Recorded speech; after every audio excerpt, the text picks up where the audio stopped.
എല്ലാവർക്കും നമസ്കാരം. നിങ്ങൾ ഇന്ന് കാണുന്നത് നിങ്ങൾക്കറിയാവുന്നതുപോലെ JSK എന്ന സിനിമയുമായി ബന്ധപ്പെട്ട് CBFC എടുത്ത ഒരു നിലപാടിനെക്കുറിച്ച് പറയാനാണ്. അവസാനമായി മാധ്യമങ്ങളെ ഫെഫ്ക കണ്ടപ്പോൾ അത് അനിശ്ചിതത്വത്തിലായിരുന്നു. അതിലൊരു നിലപാട് അറിയിക്കണമെന്ന് പറഞ്ഞ് നിർമ്മാതാവ് കോടതിയെ സമീപിച്ചു. CBFCയോട് ഒരു നിലപാട് അറിയിക്കണമെന്നാണ് ആവശ്യം. അപ്പോൾ അവർ പറഞ്ഞത് റിവൈസിങ് കമ്മിറ്റി അത് കാണും. ഇപ്പോൾ നിങ്ങൾക്കറിയാവുന്ന പോലെ അപ്പലേറ്റ് ട്രിബ്യൂണൽ ഇല്ല. റിവൈസിങ് കമ്മിറ്റി കാണും. കണ്ടതിന് ശേഷം വിവരം കോടതിയെ അറിയിക്കാം എന്നാണ് പറഞ്ഞിരിക്കുന്നത്. അപ്പോൾ ഇന്നലെ അത് റിവൈസിങ് കമ്മിറ്റിയെ ആ സിനിമ കണ്ടു. ഇതുവരെ കൃത്യമായി രേഖാമൂലം അറിയിപ്പ് കിട്ടിയിട്ടില്ല. പക്ഷേ കോടതി ഇന്ന് ഉച്ച കഴിഞ്ഞാണ് കേസ് പരിഗണിക്കുന്നത്.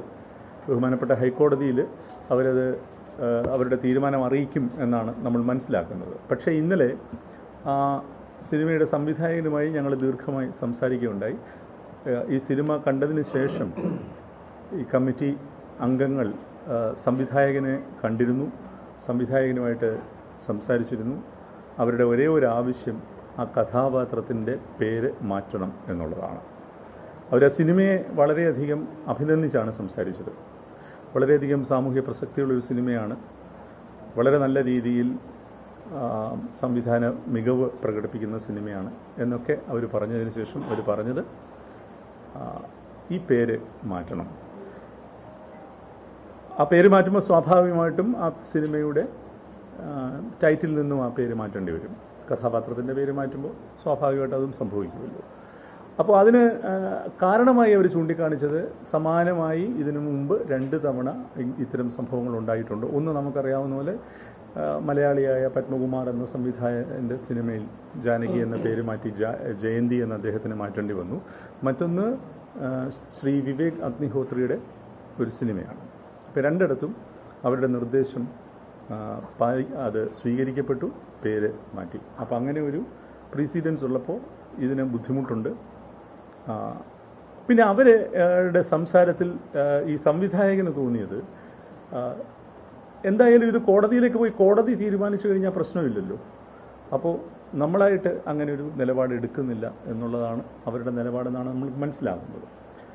പക്ഷേ ഇവിടെ സങ്കടമായിട്ടുള്ള 3-4 ചോദ്യങ്ങളുണ്ട്. ഒന്ന്, ഈ സിനിമയുടെ ട്രെയിലറും ടീസറും CBFC ക്ലിയർ ചെയ്തതാണ്. ഇതേ പേരുള്ള സിനിമയുടെ ഈ കഥാപാത്രത്തിൻ്റെ പേര് പറയുന്ന ട്രെയിലറും ടീസറും CBFC ക്ലിയർ ചെയ്യുകയും ആ ട്രെയിലറും ടീസറും കേരളത്തിലെ തിയേറ്ററുകളിൽ കഴിഞ്ഞ 1 മാസക്കാലമായി പ്രദർശിപ്പിക്കുകയും ചെയ്യുന്നുണ്ട്. അതിനകത്ത് എന്തെങ്കിലും കമ്മ്യൂണൽ ഡിസ്ഹാർമണി ഉണ്ടായതായിട്ടോ ഒരു ക്രമസമാധാന പ്രശ്നം ഉണ്ടായതായിട്ടോ നമുക്കറിയില്ല. അപ്പോൾ ടീസറിനും ട്രെയിലറിനും ഒരു മാനദണ്ഡം, സിനിമയ്ക്ക് മറ്റൊരു മാനദണ്ഡം. എത്രത്തോളം ആർബിട്രറിയാണ് ഈ സംഗതി എന്നുള്ളത് നിങ്ങൾ തന്നെ നോക്കുക. സിനിമാറ്റോഗ്രാഫ് ആക്ട് പറയുന്നത് 5B പറയുന്നത് a film shall not be certified for public exhibition if in the opinion of the authority competent. ആ വാക്ക് വളരെയധികം പ്രസക്തമാണ്. കമ്പീറ്റൻ്റ് ആയിട്ടുള്ള ഒരു അതോറിറ്റി ആയിരിക്കണം എന്ന് പറയുന്നുണ്ട്. Authority competent to grant the certificate the film or any part of it is against the interest of the sovereignty and integrity of India, the security of the state, friendly relations with foreign state, public order, decency or morality, or involves defamation or contempt of court, or is likely to incite the commission of any offense. ഇതാണ് ഇതിലെ close. അപ്പോൾ മാനദണ്ഡം ഇത്രത്തോളം ജനറലാണ്. അത് എന്താണ്, ഇപ്പോൾ ഉദാഹരണം പറയുകയാണെങ്കിൽ എന്താണ് ഒരു കമ്മ്യൂണൽ വയലൻസ് ഇൻസൈറ്റ് ചെയ്യാൻ സാധ്യതയുള്ളതെന്നുള്ളതും ഈ കമ്മിറ്റിയുടെ മാത്രം തീരുമാനം. വളരെ സാമാന്യവൽക്കരിക്കപ്പെട്ട ക്ലോസുകൾ മാത്രമേ നമുക്ക് നിയമത്തിലുള്ളൂ. അത് വ്യാഖ്യാനിക്കേണ്ടത് കമ്പീറ്റൻ്റ് ആയിട്ടുള്ള ആധികാരികതയുള്ള ഒരു കമ്മിറ്റിയാണ് എന്നാണ് നിയമം പറയുന്നത്. ഇവിടെ നമ്മളുടെ സംശയം ഇത് വ്യാഖ്യാനിക്കുന്നവരുടെ ആധികാരികതയെക്കുറിച്ചാണ്. മലയാള സിനിമ തിരുവനന്തപുരത്ത് പ്രാദേശിക കമ്മിറ്റി കണ്ട് ഫിറ്റ് ഫോർ എക്സിബിഷൻ എന്ന റെക്കമെൻഡേഷനോടുകൂടി മുംബൈയിലേക്ക് അയക്കുന്നു. സിനിമ കാണാതെ ഇതിൻ്റെ സിനോപ്സിസ് വായിച്ചുകൊണ്ട് CBFCയുടെ ചെയർമാൻ അദ്ദേഹത്തിൻ്റെ വിവേചനാധികാരം ഉപയോഗിച്ച് റിവൈസിംഗ് കമ്മിറ്റിക്ക് വിടുന്നു.